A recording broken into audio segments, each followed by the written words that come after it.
आपले सर्वांचे लाडके नेते आणि महाराष्ट्राचे सन्माननीय मुख्यमंत्री आपले देवाभाऊ, त्याचप्रमाणे मंचावर उपस्थित भारतीय जनता पार्टीचे आपल्याला संघटनेमध्ये पूर्ण महाराष्ट्रात कार्यकर्त्यांनी पदाधिकाऱ्यांना ताकद देणारे असे आपले प्रदेशाध्यक्ष रवींद्रजी चव्हाण साहेब, त्याचप्रमाणे मंचावर उपस्थित आपल्या महाराष्ट्राचे सन्माननीय कृषी मंत्री आदरणीय भरणे मामा, या किसान मोर्चाचे सन्माननीय अध्यक्ष रामकृष्णजी वेताळ, मंचावर उपस्थित सर्व सन्माननीय पदाधिकारी व उपस्थित सर्व आमदार खासदार आणि सगळे आपल्या कानाकोपऱ्यातून आलेले शेतकरी बांधव आणि भगिनी,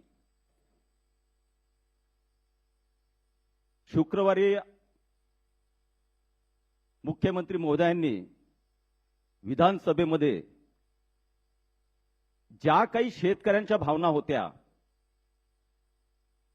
ज्या भारतीय जनता पार्टीच्या आमदारांच्या भावना होत्या, ह्या सगळ्या समजून घेऊन एक अतिशय मोठी कर्जमुक्ती योजना पुण्यश्लोक अहिल्यादेवी होळकरांच्या नावाने आपल्या महाराष्ट्रामध्ये आपल्याला दिलेली आहे।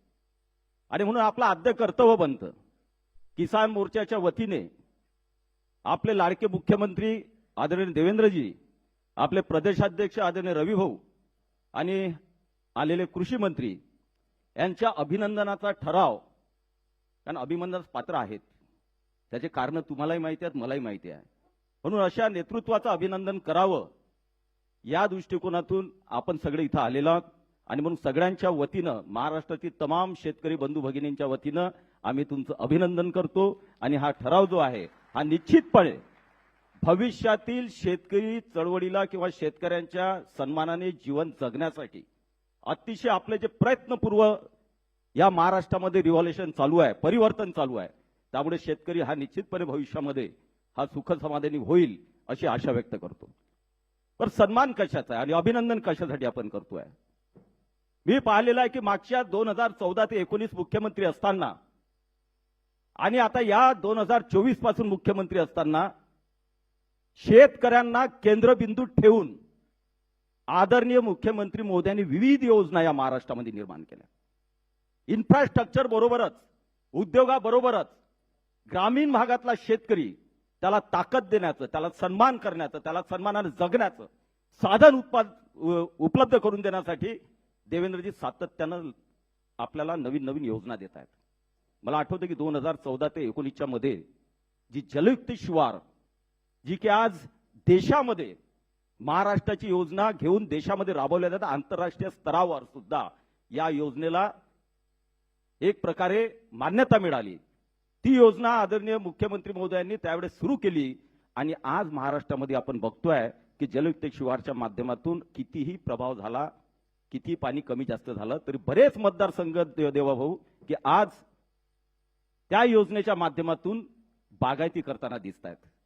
आणि म्हणून एक चांगली योजना, त्यानंतर त्यांचं व्हिजन मला माहिती आहे, आपल्यालाही माहिती आहे, he is a visionary leader. तुम्ही जर पाहाल त्या महाराष्ट्रामध्ये पुढे 30 पर्यंत काय व्हायचं, 35 पर्यंत आपल्याला काय करायचं, 2047 पर्यंत आपल्याला काय करायचं, शेतकऱ्यांना या प्रत्येक टप्प्यावर कशा प्रकारे सन्मानाने पुढे न्यायचं, असं व्हिजन असलेला, ध्येय असलेला ध्येयवेडा आपला नेता आहे। आणि म्हणून एक बघा की किसान समृद्धी योजना असेल, विविध प्रकारच्या अतिवृष्टी, गारपीट केव्हाही झाली, आपण 2014च्या पूर्वीचे सगळे शासन बघितले असतील की गारपीट झाली, अतिवृष्टी झाली, दुष्काळ झाला तर किती मदत मिळायची। आपले पासबुक जरी तपासून घेतले तरी आपल्याला समजून येईल। आणि 2014 पासून आपल्या खात्यामध्ये देवाभाऊच्या मार्गदर्शनामध्ये संवेदनशील नेतृत्व असल्यामुळे काय कोणत्या कोणत्या योजनांमध्ये आणि कोणत्या कोणत्या समस्यांमध्ये आपल्याला किती निधी मिळाला हे सुद्धा आपण तपासलं तरी आपल्याला फरक कळून येईल। आणि म्हणून संवेदनशीलतेनं कुठेही शेतकऱ्यांची समस्या निर्माण झाली तर त्याला ऍड्रेस करून त्यावर उपाय शोधण्याचा आणि शेतकऱ्यांना दिलासा देण्याचं सातत्यानं काम या मागच्या कार्यकाळामध्ये आपले आदरणीय मुख्यमंत्री महोदय करताना दिसत आहेत। आपण जर बघितलं कर्जमुक्ती योजना 2017 मध्ये जेव्हा छत्रपती शिवाजी सन्मान कर्जमुक्ती योजना आली,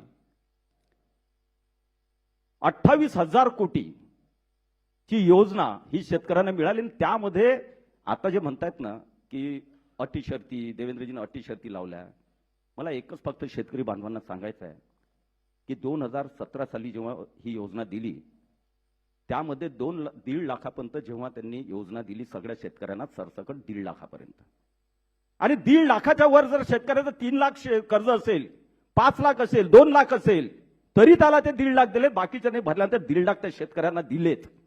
आणि तुम्ही तीच 2020 ची जर आपण कर्जमाफी बघितली की ज्याचा गवगवा किंवा त्याचं मोठं हे सांगितलं जातं की आम्ही अटी शर्तीने टाकल्या, सरसगट दिल्या, काय गोम मारल्या होत्या त्याच्यामध्ये. 2020 ची माननीय उद्धवजींनी जी कर्जमाफी केली होती त्या कर्जमाफीमध्ये त्यांनी काय होईल की 2 लाखापर्यंत दिली, पण 2 लाखाच्या वर 5,000 जरी असतील शेतकऱ्याचे त्याला कर्जमाफी मिळाली का? मिळाली नाही. हा मोठा फरक, ही अट, ही शर्त त्यांनी सुद्धा टाकली होती की 2,000च्या वर 1 रुपया जरी असेल, 5,000 जरी असतील तर 2 लाखाचे त्या शेतकऱ्यांना मदत झाली नाही.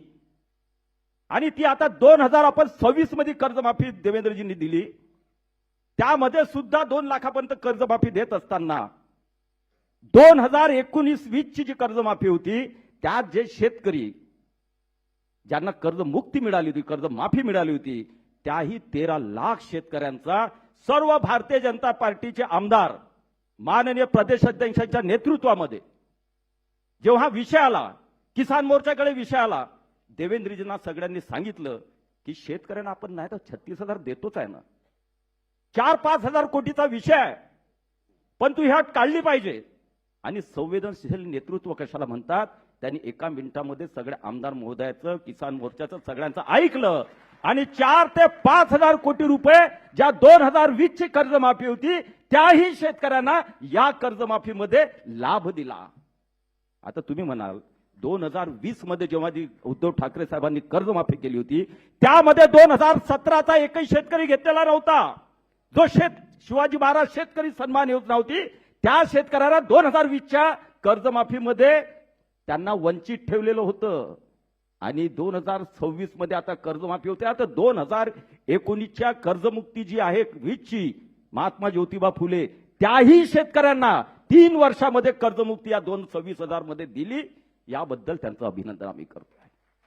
2025-26 एक टाकलेली होती रेग्युलर कर्जवाल्यांसाठी, पण ती सुद्धा आपल्या संवेदनशील नेतृत्वानं तीही अट रद्द केली आणि त्याही 24 लाख शेतकऱ्यांना 50,000 रुपये प्रोत्साहन रक्कम त्यांनाही मंजूर केली. आज आपण शेतकरी देवा काय म्हणतो, 56 लाख, 13 लाख आणि 24 लाख याची टोटल केली तर किती होईल?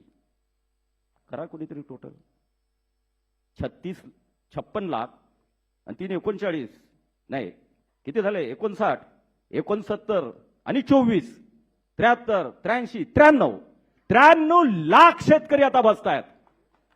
आणि म्हणून कोणी किती बोंबा मारल्या महाराष्ट्रामध्ये तरी आमच्या शेतकऱ्यांना माहिती आहे की खरा शेतकऱ्यांचा कैवारी कोण आहे. ज्यांनी 2017 मध्ये सुद्धा कर्जमुक्ती दिली, ज्यांनी 2026 मध्ये सुद्धा कर्जमुक्ती दिली, 2 वेळेस 3 वर 6 वर्षामध्ये कर्जमुक्ती देणारा आणि शेतकऱ्यांच्या ज्या समस्या आहेत, जो शेतकरी समजतो की आपला कोण तारणहार या महाराष्ट्रामध्ये आहे तर तो देवाभाऊंकडे पाहतो, तो देवाभाऊंकडे पाहतो.